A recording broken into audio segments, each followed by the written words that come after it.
안녕하세요, 하영입니다. 이번 영상에서는 저의 공부 방법에 대해서 진짜로 공부를 어떻게 하는지, 어떠한 흐름으로 공부를 하는지 더욱 자세하게 말씀을 드려보려고 해요. 제가 예전에 공부법 영상을 한번 올린 적이 있는데 많은 분들이 되게 도움이 많이 됐다, 성적이 많이 올랐다, 이런 감사한 말씀을 많이 나눠주셔서 되게 행복했었는데요. 공부법 영상을 올린 이후에도 되게 공부 방법에 대한 많은 고민과 질문을 메일로도 댓글로도 많이 받았었어요. 그래서 지금까지 받아왔던 질문들에 대해서도 답을 하고, 실질적으로 어떻게 진짜 머리에서 이렇게 홍홍홍 하는지, 그리고 적으면서 공부할 땐 뭘 쓰는지, 그때는 어떤 생각을 하고, 복습을 할 때는 또 어떤 생각을 하고, 시험 직전에 복습할 때는 어떻게 하는지 등, 오늘은 그거에 대한 답을 하면서 저의 공부 방법을 조금 더 자세하게 보여드리려고 영상을 찍게 되었습니다. 우선 저는 첫 번째로 예습을 하고, 두 번째로 강의를 듣고, 세 번째로 복습을 하고, 네 번째로 암기를 합니다. 그럼 첫 번째, 예습부터 어떻게 하는지 자세하게 말씀드려 볼게요. 예습을 할 때는 엄청 많은 시간을 쓰지는 않고 한 10분? 에서 15분 정도 그날 배울 강의 노트를 쓱쓱쓱쓱 훑어봐요. 오늘은 로얼 GI의 프로블럼과 매니지먼트에 대해서 배우는구나. 자가면역 질환으로 많이 발병을 하는 크론병, 그리고 궤양성 대장염, 이런 것들에 대해 배우는구나 하면서 오늘 배우는 목차를 확인하는 정도로 예습은 합니다. 두 번째, 강의 듣기인데요. 강의를 들을 때는 강의 열심히 듣고 집중해서 듣고, 교수님이 알려주신 내용 꼼꼼히 필기하고 잘 별표도 쳐놓으면서 수업을 듣습니다. 그러면 세 번째, 이제 복습하기죠. 그래서 복습을 할 때는 저는 이해업 단계, 암기 단계, 이렇게 나눠서 설명을 드려볼게요. 우선 첫 번째로 강의를 들으면 그날 바로 복습을 하려고 노력을 했어요. 못한 날도 많았지만, 이해업 을 할 때는 첫 번째로는 수업을 들은 내용을 바탕으로 이전에 공부했던 자료들을 추가해 둡니다. 자세하게 말씀을 드려보면, 제가 성인간호학 수업에서 강의로 Upper GI Problem and Management를 배웠어요. 그래서 가스라이티스, 위염, 위암, 위식도 역류질환 같은 걸 배웠으면은 수업이 끝난 후에 예전에 공부했던 자료들을 찾아서 도움이 될 만한 거를 그 PPT에 같이 정리를 해둬요. 여기 보시면 화면에 띄워볼게요. 여기 위의 역할 해서, 위의 역할은 무엇인지, 페리아텔 셀, 스프셀, 그리고 G셀에서 분비하는 것들은 무엇인지, 그렇게 예전에 배웠던 내용들을 바탕으로 도움이 될 만한 것을 PPT에 추가해 놓는 작업을 마치면, 그 이후에는 PPT를 쭉 읽어가면서 전공서적과 함께 이해를 도울 만한 내용이나 아니면 보충 설명을 추가해서 PPT에 적습니다. 예를 들어서 말씀을 드려보면, 이제 어쿠트 팬크리타이티스에 대해서 배웠어요. 급성 췌장염에 관해서.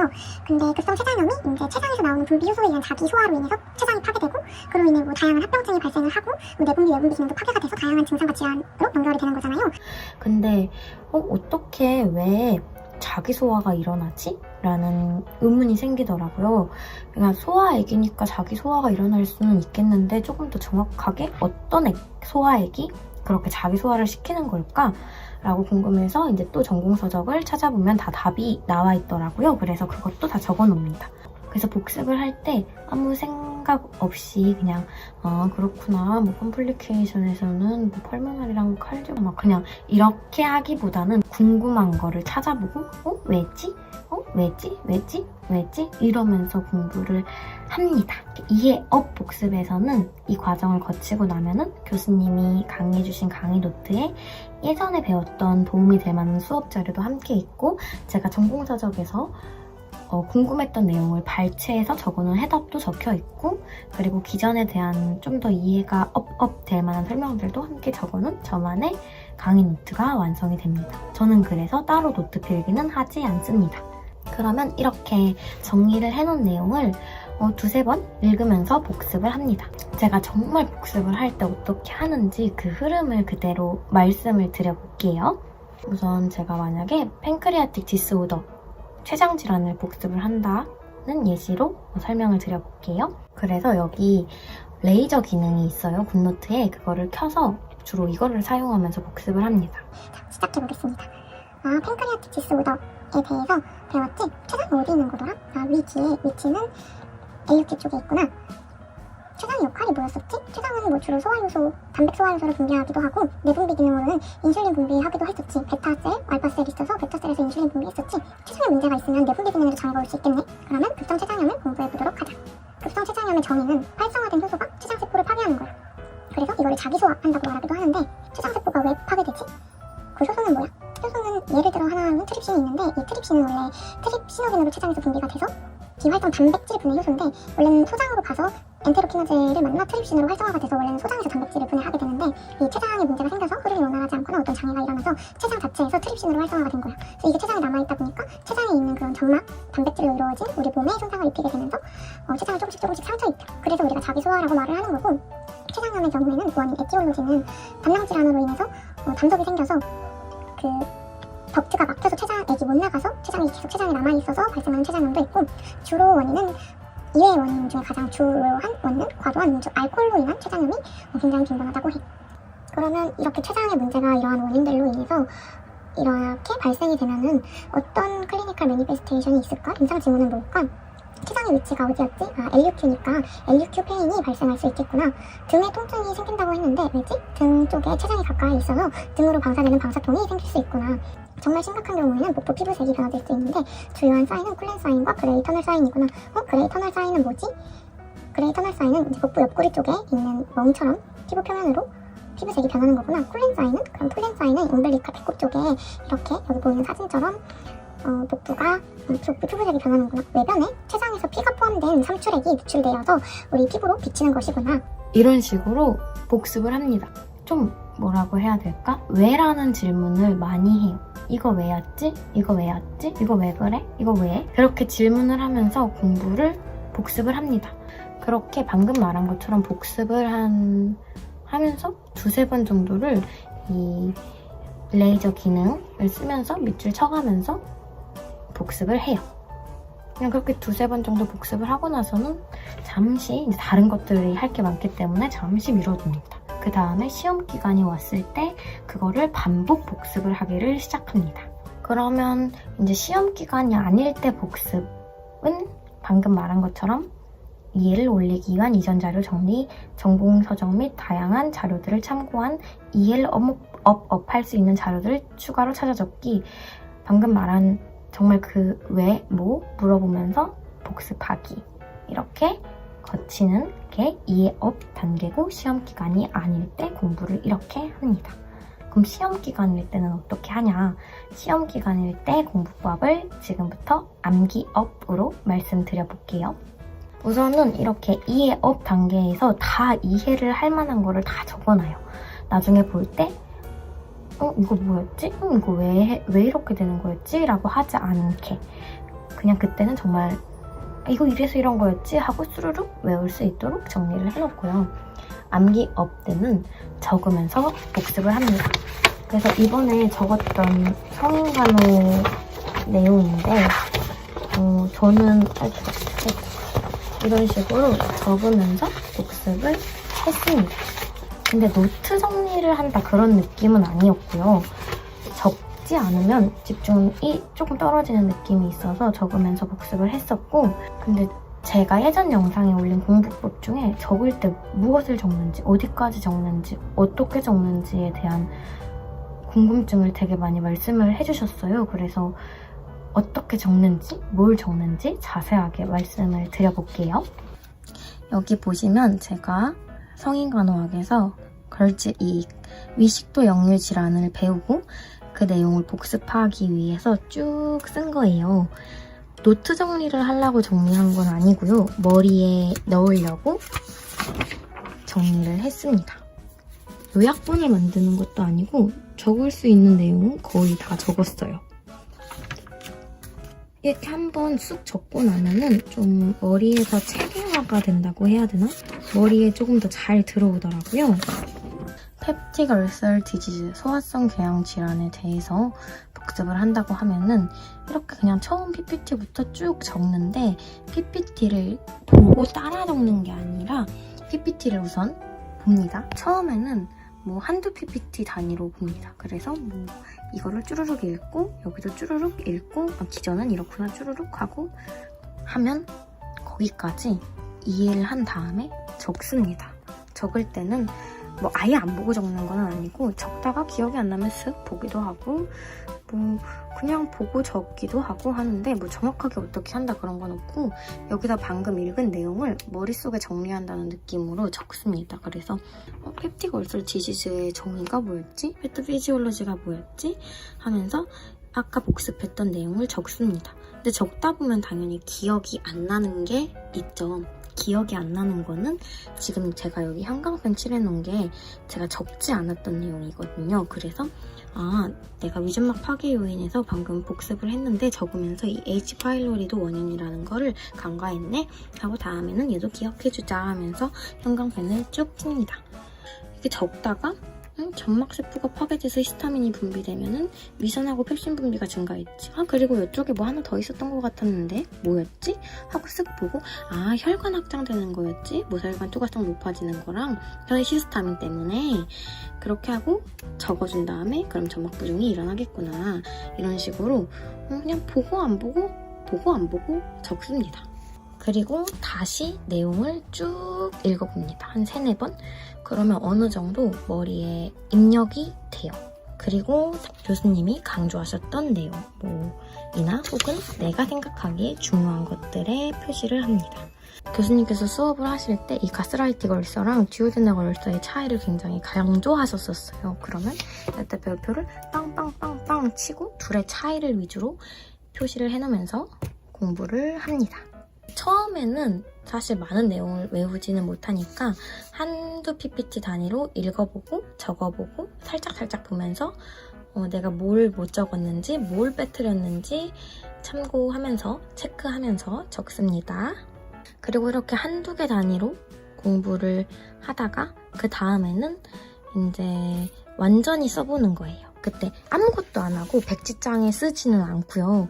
그럼 기억이 안 나는 게 너무 많으니까 이렇게 펩틱 얼설 디지즈를 적어놓고 이런 것들만 적어요. 타입이 뭐였는지, 에티올로지가 뭐였는지, 패토피지올로지는 어떻게 되는지 어느 정도 내 머릿속에 그 질환과 그 질환에 관한 내용들이 체계화됐다 하면은 방금 말한 것처럼 이 네모칸만 빵빵빵빵 빵 이런 식으로 적어놓고 이런 거를 제가 적어봐요. 이렇게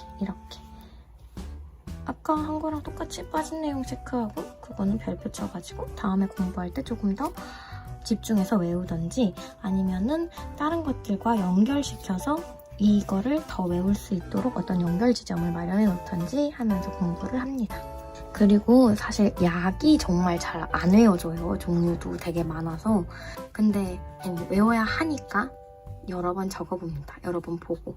그래서 지금 제가 로얼 GI 프로블럼에서 컨스티페이션 때 써야 되는 약물을 적어봤어요.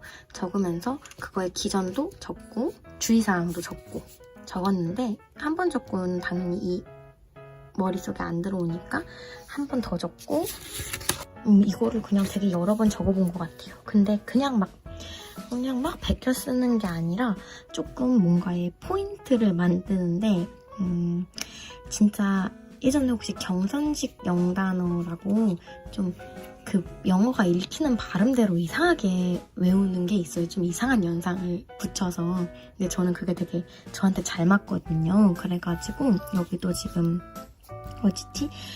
그 코스티페이션의 메디칼 TX 드러그 중에 이 락소티브의 하나의 종류로 삼투성 용액 이 장수분을 정체해서 변 부피를 더 크게 하고 물기에서 연동운동을 증가시켜서 변비를 완화하는 그런 드러그인데 거기에 락툴로즈가 있어요.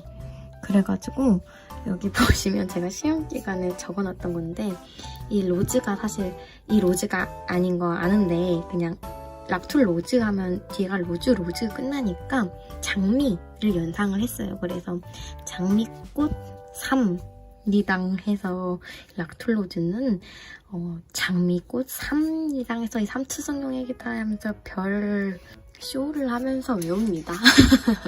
그리고 또 다이아리아에서의 약도 이 로모티리꿍 이모디움이 있어요. 이거는 연동운동을 억제해서 변수분 흡수를 증진시키는 약인데 얘도 자르면은 앞에가 로모, 이모 이렇게 되니까 그때는 또 창의력이 폭발을 해가지고 이상한 걸 막 써요. 로모랑 이모는 설사쟁이고 오페라 공연 보러 가서도 설사에 은재 이러면 정말 기억이 잘 나요. 뭔가 부끄럽네요. 공부를 좀 이상하게 하는 스타일입니다. 그래서 총 정리를 해보면은 첫 번째로 예습을 하고 두 번째로 강의를 듣고 세 번째로 복습을 할 때는 이해업 하면서 이전 강의 자료에서 필요한 내용 전부 복습하다가 의문이 드는 거는 전공 서적을 주로 참조해서 기전과 내용을 정리, 추가적으로 블로그랑 유튜브를 참고하면서 이해업할 내용을 정리, 그렇게 만들어진 강의 노트를 토대로 두세 번 복습하면서 왜, 뭐 하면서 읽어보기. 그렇게 놔둔 다음에 시험 기간에는 그렇게 정리된 자료를 토대로 여러 번 적어가면서 복습하기. 적을 때는 첫 번째는 PPT 한두 단위로 읽어본 다음에 안 보고 살짝 보고 적고 놓친 내용들은 왜 놓쳤는지 다른 것들이랑 연결해서 외울 수 있는지 보면서 체크하면서 다음에는 조금 더 신경 써서 외워주기. 그렇게 신경 써서 외운 다음에는 계속 여러 번 적어가면서 복습을 하면서 하고 그 이후에는 이제 뭐 펩틱 얼설 디지즈에 관한 내용 네모칸만 땅땅땅땅 쳐놓고 거기에 대한 내용을 내가 쩌라라락 적어보기. 적을 때도 그냥 적는 거 아니고 왜, 뭐 하면서 적습니다. 그리고 마지막으로 제가 이상한 예를 들었던 거는 외워야 되는데 이렇게 안 외워지는 것들은 뭐 로모랑 이모는 설사쟁이야, 오페라 공연 보다가도 설사해, 그냥 별의 별 말도 안 되는 거를 연결시켜서 외웁니다. 그렇게 반복을 하다 보면은 이 내용에 대한 이해와 암기를 합니다. 그리고 마지막으로는 문제를 풀어봅니다. 문제는 저는 주로 퍼시픽을 풀고 저는 주로 퍼시픽을 푸는데 이 책이거든요. 아마 인터넷에 검색하시면 쉽게 사실 수 있을 거예요. 그래서 뭐 문제집을 풀면서 제가 배웠던 개념을 적용해보면서 풀고 틀린 거 체크해서 왜 틀렸는지 확인하고 확인한 거 다시 여러 번 봐주면서 복습하고 틀린 이유가 내가 아직 만약에 뭐 콜론 캔서에 대해서 그 부분을 못 외워서 틀린 거였다면 그 부분을 또 여러 번 봐주고 아니면은 이건 내가 안 배웠거나 조금 오해하고 있어서 틀린 거였다면 다시 이 강의 노트에 적어놓기도 하고 정리하기도 하고 다시 또 틀린 거 여러 번 봐주면서 복습하고 그렇게 계속 반복하다 보면은 시험을 잘 볼 수 있습니다. 이번 영상에서는 정말 저의 머리의 흐름이 어떻게 됐었는지 그리고 외울 때 안 외워지면 어떻게 하는지 되게 자세하게 말씀을 드려봤어요. 사실 특별한 게 없죠. 각자 자신만의 암기법이 있고 복습법이 있고 그럴 거라고 생각을 하는데 가장 중요한 거는 여러 번 반복하는 거가 제일 중요한 것 같습니다. 성실히. 여러 번 보지 않으면 뭘 모르는지 모르고 그리고 괜히 이거 어디서 봤는데 기억 안 나 이러면 시험 볼 때 짜증나잖아요. 그러니까 정말 성실히 여러 번 봐주고 시간 내서 봐주고 공부 많이 하고 반복하고 그러면 좋은 결과를 얻을 수 있는 것 같습니다. 여러분들이 궁금해하셨던 내용을 정말 많이 풀어드리고 싶어서 영상을 좀 길게 찍게 되었던 것 같고 조금이나마 도움이 되었으면 좋겠습니다. 친한 동생, 친한 언니, 뭐 친한 친구처럼 항상 편하게 연락하셔도 되니까 궁금한 점 있으면 언제든지 메일 혹은 댓글로 물어봐 주세요. 오늘도 저와 함께 해주셔서 정말 감사합니다. 안녕히 계세요.